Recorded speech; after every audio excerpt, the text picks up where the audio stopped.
This is going to be the 6.2a video, negative and zero exponents. So we talked about last class that we would learn what to do with those zero and negative exponents as they occur. And so today is that day.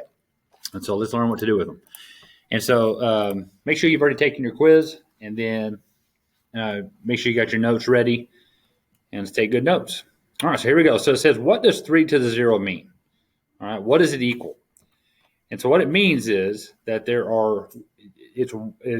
to 0 means that you're doing 1 times no 3s. Because this says I have 0 3s.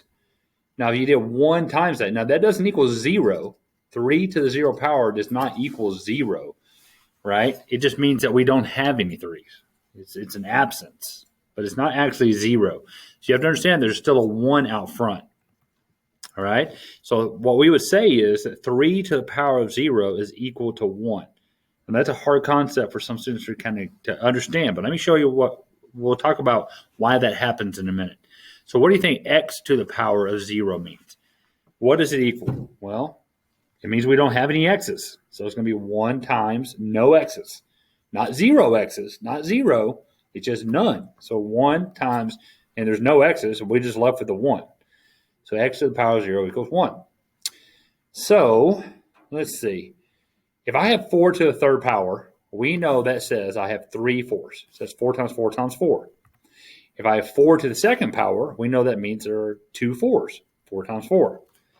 4 to the first power means there's 1 4. 4 to the 0 power, what does it mean? Well, if this means there's 3 and 2 and 1, this means that there are 0. So remember, there's understood to be a 1 out front. Really, this is 1 times 4 third. That doesn't change it. That 1's still always there. And so if we do 1 times all of this, then that would equal 64. Well, let's look at this one. If I put a 1 out front of it, 1 times 4 squared is 1 times 4 times 4, and that's 16. And then I got 1 times 4 to the first power. That's going to be 1 times 4, which is, well, that's 4. And now let's look what happens when I do 1 times 4 to the 0. Remember, this does not equal 0. It just means there aren't any 4s. So that would be 1, right? Because you just left with just a 1. So the third rule of exponents is that it's the 0 law. If you raise anything, any base, to the power of 0, it always equals 1, no matter what. Okay? So anything raised to the power of 0 equals 1. Now, there aren't any 0 exponents that you can see right now in this problem, but I'm going to show you how these things pop up. Now, from the last lesson, we learned how to deal with this. I'm going to look on top, no same bases, no same bases. So we're going to start simplifying this down, all right? So let me write it over to the side. Now, 10 divided by 2, that's going to be 5. Let's do the next column. X third over x third. Keep the base, subtract the exponent, you get x is 0. There's that 0 popping up. And then y5 over y2, keep the base. 5 minus 2 is 3. Now, we know the 5 is still 5. What does x to the power of 0 equal? Well, we just learned that equals 1. And then the y3, you just bring it down. So now this still means multiply. So 5 times 1 is going to give you 5. And then bring down your y cubed, and we're as low as we can get. And so you'll see that these exponents, as you're simplifying, sometimes they pop up. You had 3 on top, you have 3 on bottom, they cancel each other out. So that means you don't have any x's now. Look at your final answer choice. No x's. Doesn't mean 0, it just means there are none. All right, let's try this one. And so I'm going to start out with the a divided by a.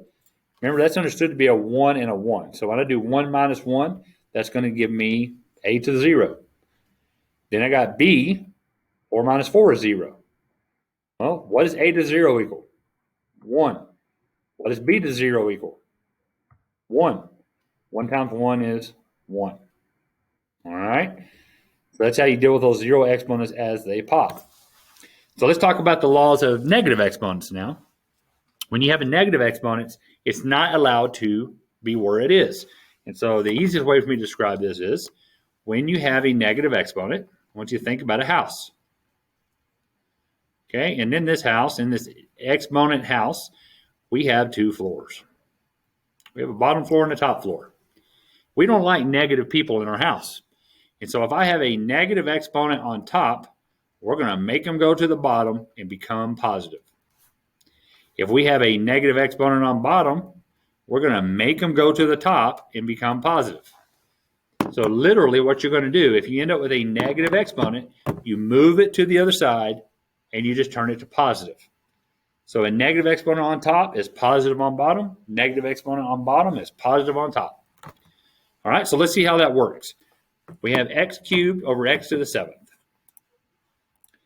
Okay, so that's going to be, remember we're going to keep the base, subtract the exponents. 3 minus 7 gives me x to the negative 4.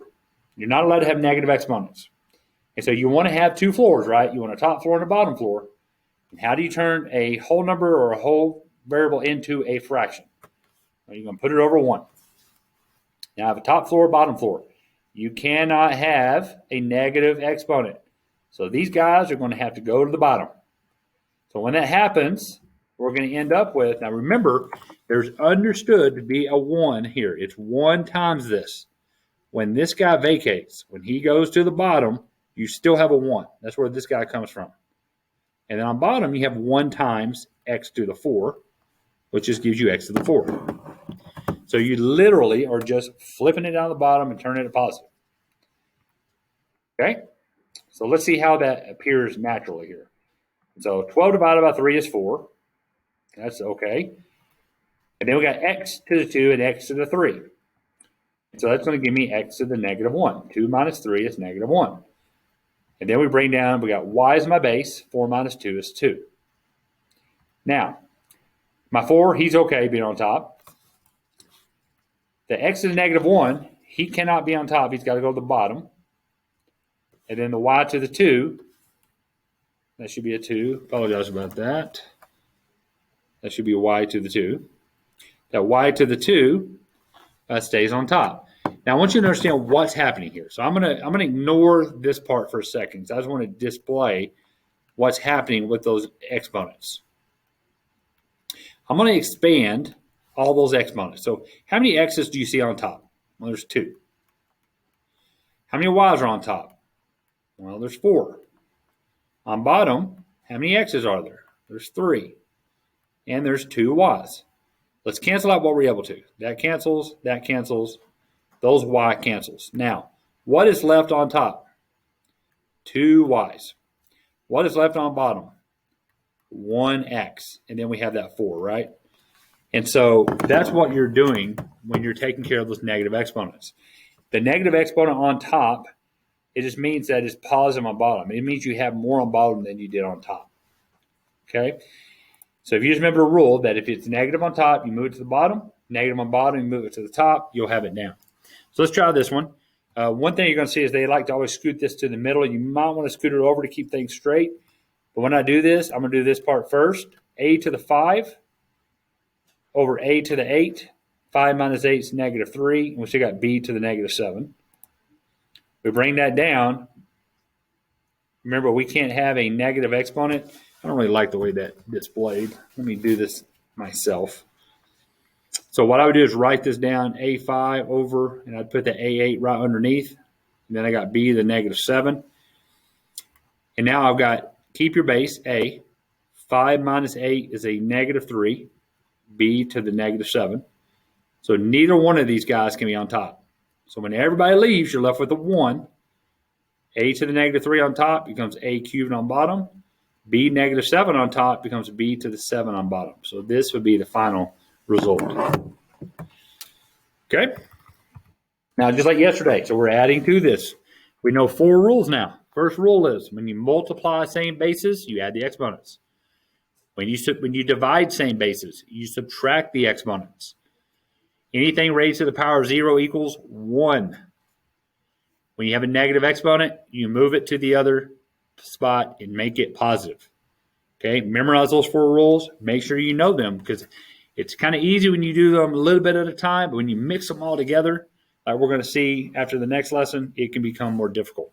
All right, be sure that you have taken your quiz. Make sure you're taking good notes. You can watch this video as many times as you want. You can come to tutorials to get extra help. And then also do your 6.1b practice assignment, star checkout, and ticket out the door. Okay, guys, have a great day.